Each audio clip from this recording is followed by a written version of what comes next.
All right, hey, welcome back to Mount Pleasant Farm. I'm going to help you out with something here real quick, I hope. Earthquake Rototiller from Tractor Supply and probably other places with a 99cc Viper engine on it. 2 years in a row, I've had this damn thing not want to start on the first use of the year. And what I found both times is this. Let me show you this real quick so I can save you some time. Don't throw the thing away. It's an easy fix. All right, here's this monster right here. This is... Now, I'm starting this off. This isn't the greatest how-to video, but it's going to put you on the right track. This is a simple job. Anybody with any kind of mechanical inclination can do it, okay? I've got this carburetor pulled off of here right now. So what the indicator is on this particular problem is the engine has got gas, it's got spark, everything seems like it should be good. The air filter is perfectly clean, because I just cleaned it last time I thought it was broken. And pull, doesn't matter what the throttle setting, what the choke setting is, it won't start. It's like it's just turned off, okay? So anyway, what it is, it's your main jet for the carburetor. And this is easy, I know it sounds crazy, but the main jet for the carburetor is super simple. So here's the jet in my hand right here, okay? Now you can see in this, I can see in this video, even with my crappy eyes, you can see that little bit of, see that little bit of light in the center there? That is obstructed both times. You need to get a pin, like a push pin or whatever, in there and clean that out. I'm half tempted to take a tiny drill bit and open it up a little bit, because that is a damn small jet. And I'll tell you what, it had all kinds of crap in it, again, even after I cleaned it out last year. So that's the problem. As soon as I put this back together, this thing is going to start in the first pull, I guarantee it. Now here's how you get to the jet, okay? There's the carburetor right there. Now you see I've got the carburetor laying on its side. This is the float. Whoops, sorry about that. This is the float right here in the carburetor. The main jet is right there in the side. Okay, this main jet screws right into that hole right there. Sorry about the focus. This is kind of impromptu video here. So it's going to screw right back in there. When you first find it, of course, it's going to be, this is going to be sticking out, and you just take a straight slot screwdriver and screw it out. It's like a screw, basically. It's like a hollow screw is what a carburetor jet is, and that allows the fuel to actually get up the center throat of that main cavity right there and gets up towards the ignition. So what I'm going to do now, I'm going to show you the steps to put this back together, and you just reverse that to take it apart. But it is super simple. You need a 10 millimeter wrench or socket, and that is really it, and a straight slot screwdriver to get this jet out of here. So next step is I'm going to go ahead and put this jet back in the carb. Okay, now you see I've got that main jet started in there, and what I'm going to do is I'm going to take a straight slot screwdriver in that slot right there, and I'm going to go ahead and screw that in until it bottoms out. Don't wail on this, okay? Do not wail on this. You see, this is a tiny carburetor. You see how big my thumb looks in that carburetor? It's a tiny carburetor. Do not wail on this. This is brass. So just snug it in tight. Okay, I went ahead and screwed that in. You see I got a little dirt on that carb from laying this thing on the ground by my stupid chickens, so I'm going to go ahead and clean that off real quick. But anyway, that jet is screwed in there. It just looks like a straight slot screwdriver almost with a hole through the middle of it. And then we're going to go ahead and get this thing in place. Okay, next step, we're going to put the filter bowl on the bottom. Okay, filter bowl is that right there. Now you see there's a bolt right next to it. That bolt is what holds that filter bowl. That bolt screws into the bottom of the carburetor, okay, and holds that filter bowl in place. That's your big main jet you're staring into right now. That's your secondary, I guess it was actually clogged. That big main jet's what goes up towards the ignition area in the carburetor, or in the cylinder, sorry. So anyway, next we're going to take this bowl, set it on here, and then we're going to drop that bolt right there that's next to it in and snug it down. Once again, this is a 10 millimeter. Okay, sorry this impromptu video. I'm in a hurry actually to till up something really quick, so I don't have my tripod or anything else, but I'm going to try to work you through this. So, okay, the bowl is on, and I oriented the screw like that because that's where it's going to be most accessible. When I get this back on the tiller, it's going to sit like this, and that screw being off to the left there allows you to take that screw out to drain that carburetor if you need to later on. All right, so our next step here is you take this carburetor on these two bolts and slide it right back in place. That fuel line is going to be to the right up there because I've got that fuel line pinched off this hand clamp. Okay, make sure you've got a little gasket in back here. Right here, you see that gasket. Make sure that's in place. That's your gasket to keep a seal. This is your throttle and choke cable. Keep that out of the way to slide it back. I know this video sucks, guys. I'm sorry.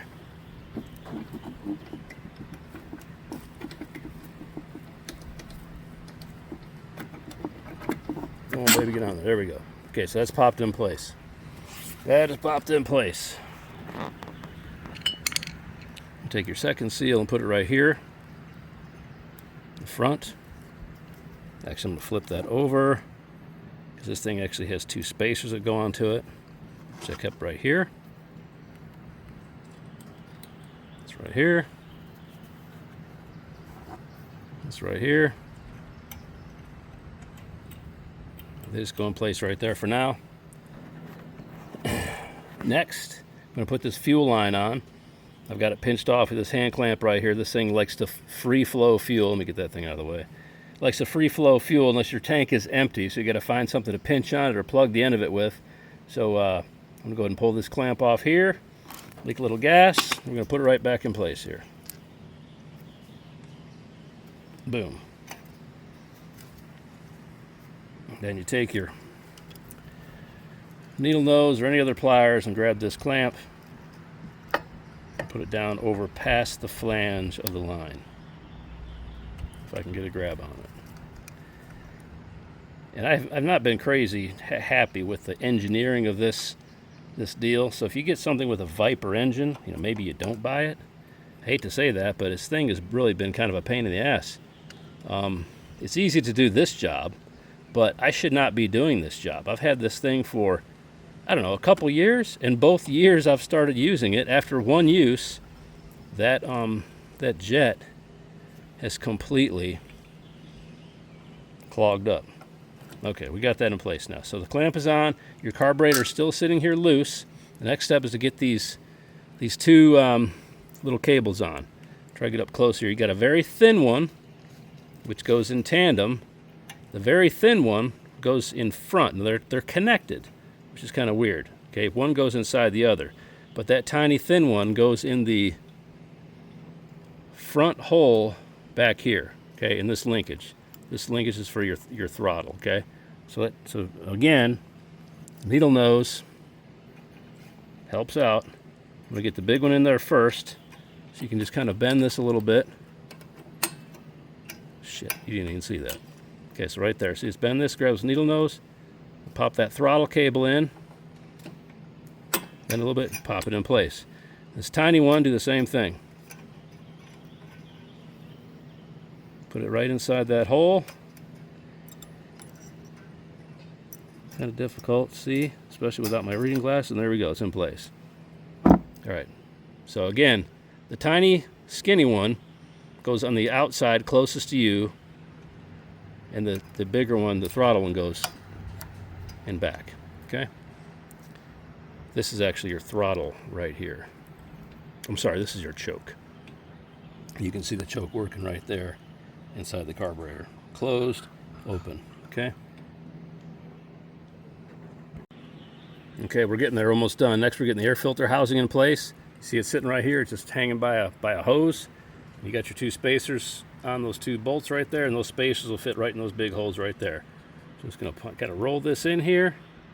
Sorry, I keep moving the camera. I'm trying to watch what I'm doing and make sure you're seeing what I'm doing at the same time. It just goes right on top of that. And you want to make sure in the back, just take a look, make sure those spacers go into this air cleaner.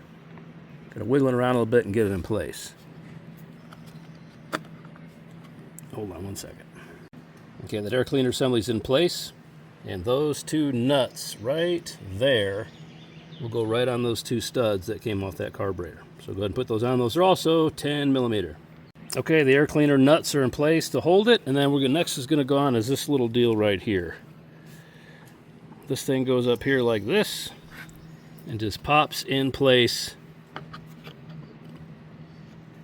Okay, see where I'm at here? There's just some little things that pop into these holes. That's the easiest way I can tell you.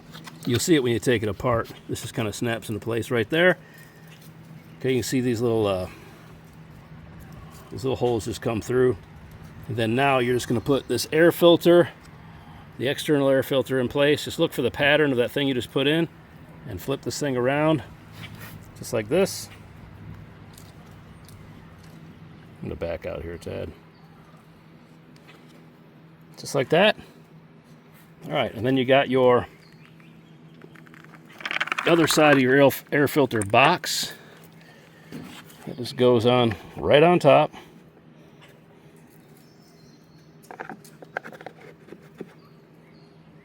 And it's got these little thumb screws that go top and bottom. Kind of long, threaded. Kind of takes forever to thread them in, but you get the idea. So what I'm going to do here, I have not tried to start this yet. You just watched me put this thing together. Absolutely would not start. Would not start a minute ago. And I knew probably the stupid thing was the same problem as last year with that jet being clogged. So as soon as I get these stupid thumb screws in, I'm going to let you see the first attempt at starting. And I have not stopped this video really that much, as you can tell. It's not like I could start it with the things I've been doing. Okay, so I know I've got fuel in it.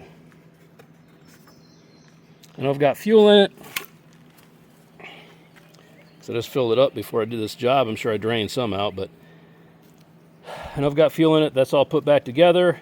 We know the air filter's good.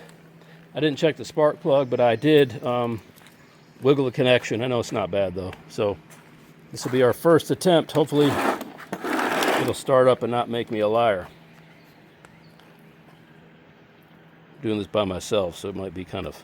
I'm going to put the throttle all the way up. I'm going to put the choke about halfway. Make sure your ignition switch is in the on position. And here we go. I'm going to give it a yank here while I'm steadying with y'all.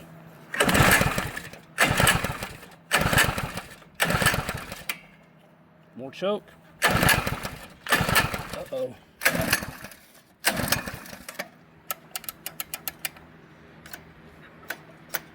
Maybe more chokes. There we go. Didn't have enough choke. Look at that.